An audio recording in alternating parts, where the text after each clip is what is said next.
Escala está de candidato a la presidencia de la República por la lista 2.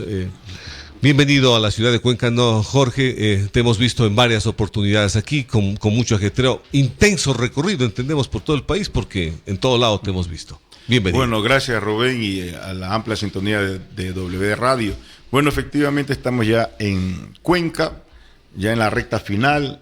Hoy en la tarde, 4 de la tarde, realizamos nuestra caravana ya de cierre de campaña, pero continuarán las actividades hasta el 9 de febrero y hasta que se proclamen los resultados. La batalla política electoral no termina con el cierre de campaña. En estos momentos regresamos de Gualaceo, ratificando nuestro compromiso con esta importante población, porque somos defensores del agua, de la naturaleza y de la vida, y ahí hemos ratificado nuestro compromiso. Duro combate a la minería ilegal. Vamos a recuperar los ríos, vamos a recuperar territorios que han sido tomados por la minería ilegal con la complicidad de los gobiernos, del actual gobierno y anteriores, Rubén. Eso lo pudo demostrar nuestro compañero Sebastián Ceballos, cómo hay campamentos con el aval, con la anuencia de las autoridades de turno. Pero ya la población de Gualaceo también está inquieta, inconforme, irritada, afectada, porque su principal río está siendo contaminado y está afectando a los cultivos y también a la vida y a la salud de la gente. De tal manera que es urgente que exista un gobierno con posiciones clarísimas en la idea de defender el agua, la naturaleza y la vida. Nosotros vamos a poner campamento en estos territorios, vamos a cumplir con las consultas populares y sus resultados, vamos a cumplir con lo que determina la Constitución. Si hay actividad minera en fuentes de agua o han desviado cauces de los ríos, se tiene que tomar medidas. Una es la reversión de las concesiones, que también contaminan, que también están afectando al medio ambiente, y por supuesto para las concesiones vamos a plantear de manera inmediata auditoría en los ámbitos laboral, tributario y ambiental. Si no pasan estas auditorías, nos veremos obligados a tomar medidas como la reversión de esas concesiones. Pero aquí la vida y el agua se defienden. Jorge, hay un tema que, claro, esto no creo que estaba en la perspectiva de las propuestas que hacían los candidatos, más allá de tocarlos levemente. No sabíamos qué iba a pasar con el gobierno norteamericano de Trump, pero toma una decisión grave. Gravísimo. Y no solamente para Ecuador, hablamos del mundo entero. El tema de las deportaciones que se están viendo, ya en Ecuador llegaron un poco más de 200 personas deportadas, y esto va a ir en camino. Se va a crear un conflicto para acá, para la gente que viene. Hay gente que probablemente recién llegó allá, tiene que pagar deudas. Hay un conflicto social que se va a generar. Sí, un drama. ¿Qué se puede hacer? Bueno, en primer lugar, exigir a este gobierno que deje de ser indolente, que aplique medidas, adopte medidas con el propósito de garantizar retorno digno para nuestros migrantes. Pero parece que no escucha, no siente el clamor de los migrantes y de sus familias que están siendo ya deportados, que están siendo capturados en sus puestos de trabajo, Rubén, que no son delincuentes. Ningún migrante va a asaltar, a robar, va a trabajar de lo que no pudo darle el Ecuador o los gobiernos anteriores. Se fueron inclusive dejando a su familia y con deudas, y hoy son retornados de manera humillante, son maltratados, violentan permanentemente tratados y convenios internacionales como los derechos humanos, al devolverlos encadenados con grilletes, con esposas. Eso ya no puede continuar. Por eso nuestro gobierno va a garantizarle retorno digno a todos nuestros migrantes, y con ellos vamos a crear el Banco del Migrante. Vamos a conversar con ellos, vamos a atrevernos a dar ese paso para generar también fuentes de trabajo, ingresos para la familia a través de crear emprendimientos. Y mira el golpe que puede dar estas deportaciones masivas. Los migrantes inyectan a la economía del país algo más de 6.000 millones de dólares. y durante los 25 años de dolarización han sostenido la economía del país, han sostenido la dolarización y han enviado remesas por más de 70.000 millones de dólares, versus los que dicen y se rajan las vestiduras de que hay que defender la dolarización. Han sacado los dólares a paraísos fiscales.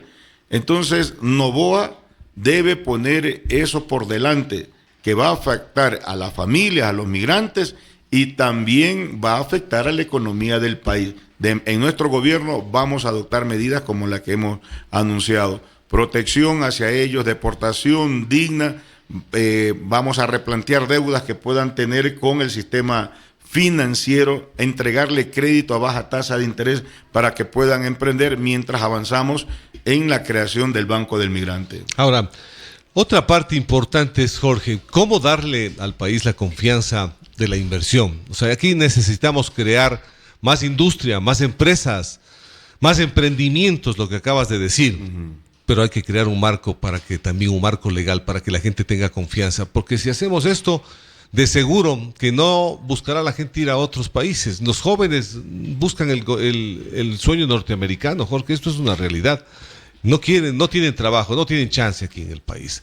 Hay que ir pensando en políticas que sean reales, que se puedan ver. Rubén, lo que más hay es ley.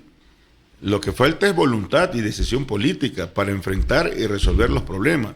Por eso en nuestro gobierno patriótico y popular de Unidad Popular Lista 2, vamos a crear 500.000 empleos. 120.000 serán destinados para el empleo juvenil.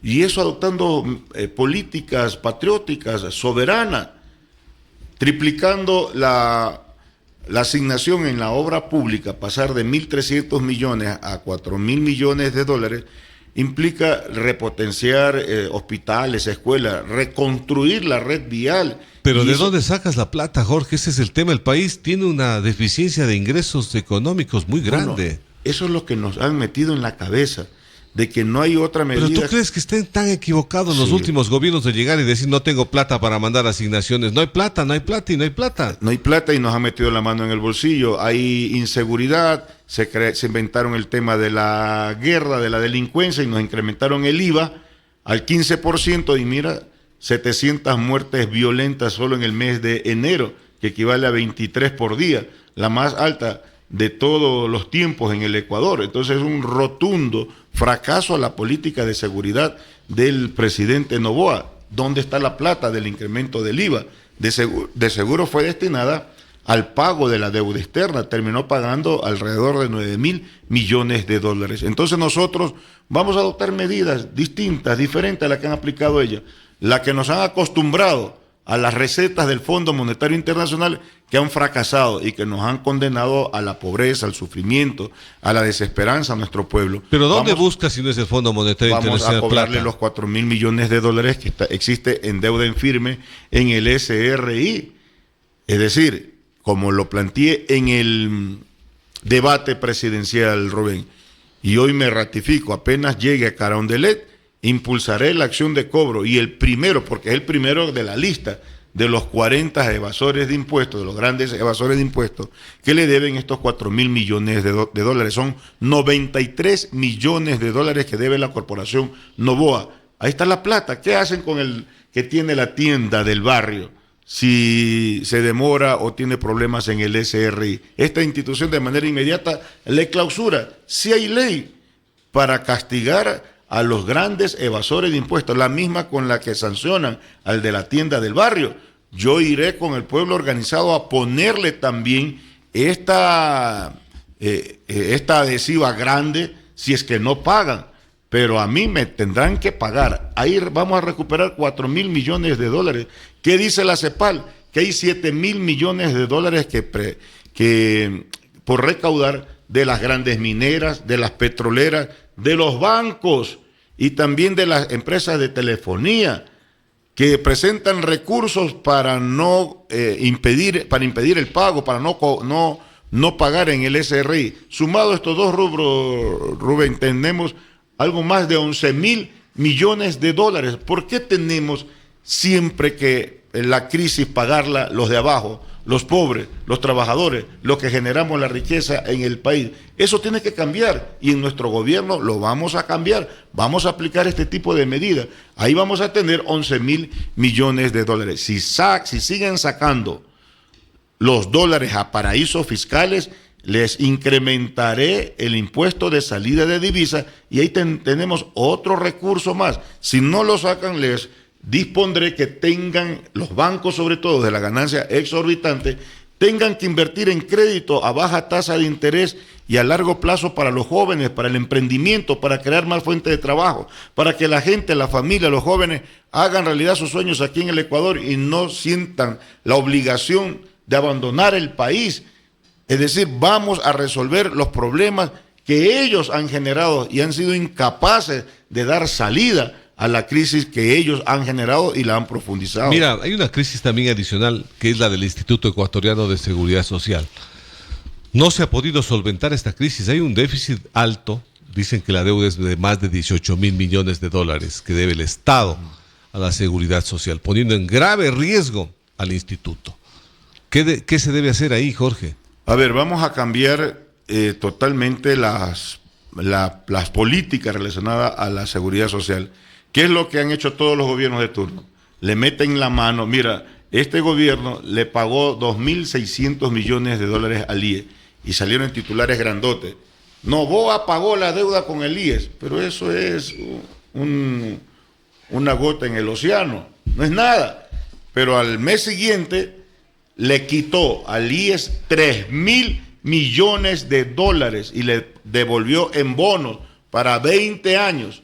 Rubén se enferma, María se enferma ahora, queremos el médico, el especialista, y no hay porque el IES solo tiene papeles. Esa política tiene que terminar. Las obligaciones sociales del gobierno no pueden pagarse en bonos, se pagan en efectivo. La Constitución ya lo ordena, que solo se emiten papeles para la obra pública, no para la responsabilidad social. Eso se terminará, por eso enviaré con carácter urgente económico una nueva ley de seguridad social que ya existe, que ha sido construida por los afiliados, jubilados y pensionistas, para terminar con esa política. Del 40% para el pago de pensiones, nunca pagaron el 40%, pagaron 20, 15% para el pago de las pensiones jubilares. Hay que pagar completo, de tal manera que apenas me siente en Carondelet, yo firmaré un convenio de pago de la deuda que mantiene el Estado con el IES. Sí, son 24.000 millones de dólares, pero empezaremos pagando la deuda. Pero la plata que le entregaré al IES no se va a ir por el desagüe de la corrupción. Vamos a desalojar a las mafias que tienen secuestrado el IES. Y para eso hay que cambiar a los integrantes del Consejo Directivo del IES. Tiene que estar dirigido por los afiliados, jubilados y pensionistas. ¿Dónde rinden cuentas las autoridades del IES de lo que nosotros pagamos de nuestra plata? En ninguna parte. Se creará el Congreso de Afiliados, Jubilados y Pensionistas. No recibirán ni un centavo. Será la participación social y popular para la rendición de cuentas de autoridades y funcionarios del IES. Eso significa combatir también la corrupción, no solo la exigencia de la rendición de cuentas. Vamos entonces con esos recursos que pagaremos al IES, de la deuda que vamos a pagar del gobierno con el IES, vamos a hacer inversiones con retorno seguro. Entonces vamos a fortalecer los cuatro seguros que administra el IES. Fortaleceremos el de pensiones, el de salud, riesgo de trabajo y el seguro social campesino. No incrementaré la edad para la jubilación ni aumentaré el aporte para la seguridad social.